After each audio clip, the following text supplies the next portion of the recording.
Tombé sur l'interview de Joe Washington et Bina à Hope Vision, oui. Je l'ai suivi lorsque il parlait d'une éventuelle candidature à la présidence de la République, au présidentiel, je voulais dire.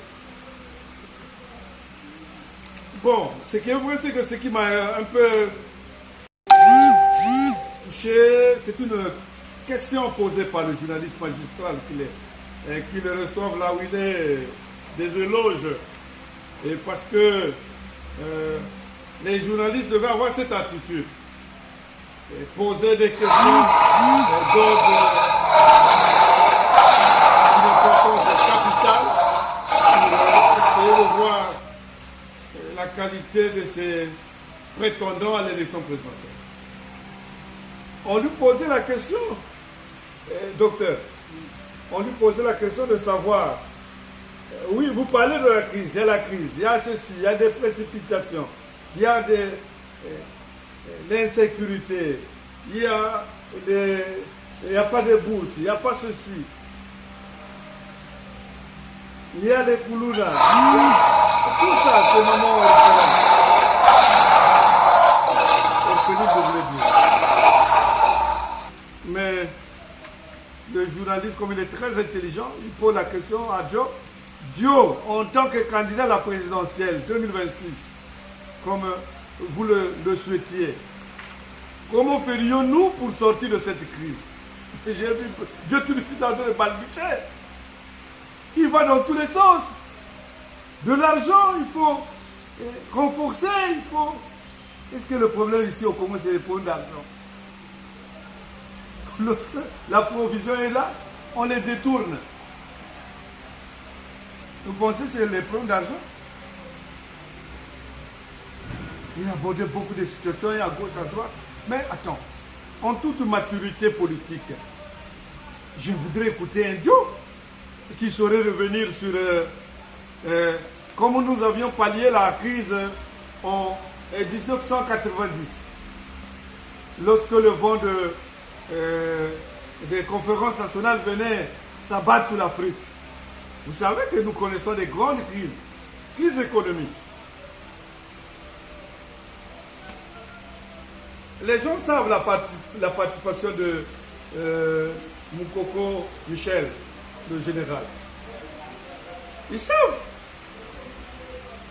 comment il a fait pour s'opposer au gouvernement et pousser un crédit sur l'armée, la gendarmerie, qui met le président et son gouvernement en quarantaine. Ils ont fini par se mettre d'accord avec l'armée. Donc, dans toutes les nations civilisées, lorsque l'armée est indépendante, toutes les structures, prenons la justice, le gouvernement, et prenons l'Assemblée, vous prenez le Sénat, vous prenez, en tout cas tout se met au rail, parce que l'armée impartiale peut intervenir à tout moment pour blâmer, pour avertir. Et ça régule toute la machine de l'État. Ça met les juges, les magistrats en posture de souveraineté, en posture d'autonomie et d'expédier les dossiers en toute impartialité. De tolérance zéro, complaisance zéro. Il n'y a pas le gouvernement, il n'y a pas l'Assemblée, il n'y a pas... Tout le monde est congolais. Qui a commis, on l'interprète. Voilà le problème qui mène le Congo. La crise, c'est à ce niveau-là. Sinon, la fiscalité a donné beaucoup d'argent. Il suffit d'écouter les plaidoiries de Guénolé, du ministre de ceci, directeur de cela. Vous allez savoir qu'il y a beaucoup d'argent. Il y a beaucoup d'argent. Le Congo, ce n'est pas un problème d'argent. C'est un problème de mécanisme, c'est un problème de régime, c'est un problème d'intégration à un certain nombre de conditions qu'il faut préalablement obtenir pour que nous voyons dans une posture de voir la démocratie s'implanter au pays. Déjà, vous voyez, genoux, il y a un laisser-aller sur le président de la République. Vous voyez même quand le bilan du président de la République ne nous favorise pas d'aller à une élection médiocre et catastrophique, mais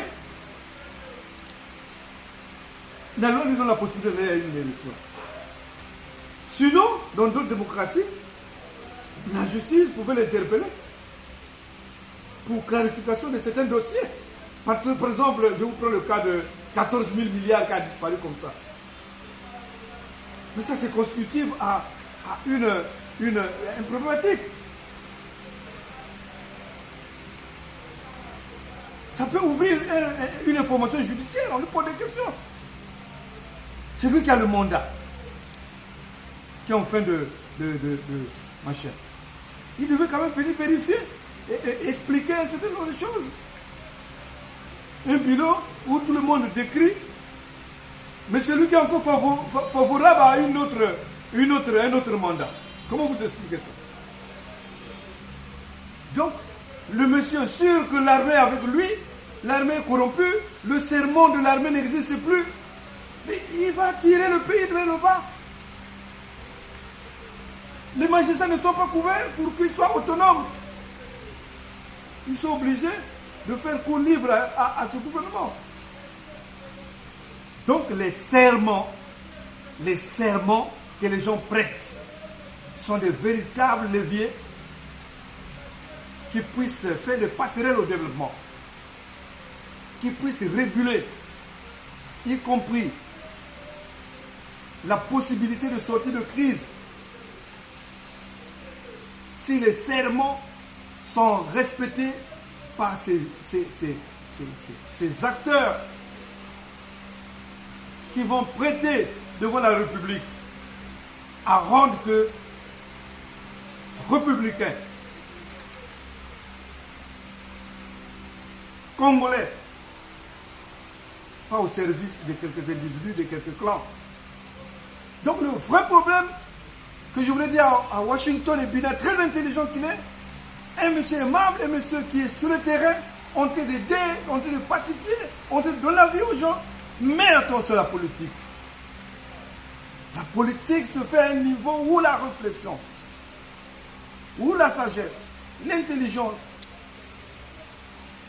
se complètent à travers les sachants. Il faut avoir les collaborateurs. Il faut traiter les émissions. Il faut vérifier à travers les sachants. À tel point, on ne peut donner que les réponses. Voilà. En 90, le vent des démocraties, quand il est arrivé, le président était là. Il n'était pas prêt à aller à ces histoires-là. Mais l'armée, parallèlement au gouvernement, a réussi à plier. Parce qu'ils ont fait front commun pour dire non. Et ça nourrit la motivation syndicale. Ensuite là, les travailleurs, tous se revendiquent et tout, parce que le syndicat fait son travail. Mais ils ont un poteau, l'armée. On ne peut pas se permettre tout si on n'est pas sécurisé. L'armée dit, niet, ça ne passe pas. Et Moukoko tient à cette époque-là, Michel. Voilà. Les quelques expériences. Sinon le Congo, Milongo l'a démontré avec la fiscalité. Nous pouvons gérer les problèmes du pays. Oui. Avec les mines. On devait auditer le Kamaoba. La CNPC. C'est comme ça que vous pouvez sauver le pays. Mais aussi, nous constatons que l'armée n'est pas à la mesure de prendre ses responsabilités. On fait gel de tous les avoirs de tous ceux qui ont géré le haut commandement militaire. On les met à la retraite anticipée. Et ça, si les gens ne prennent pas leurs responsabilités, Il faut un dialogue qui délibère sur ces facteurs-là, sur ces ressorts. Nous aurons sauvé le pays.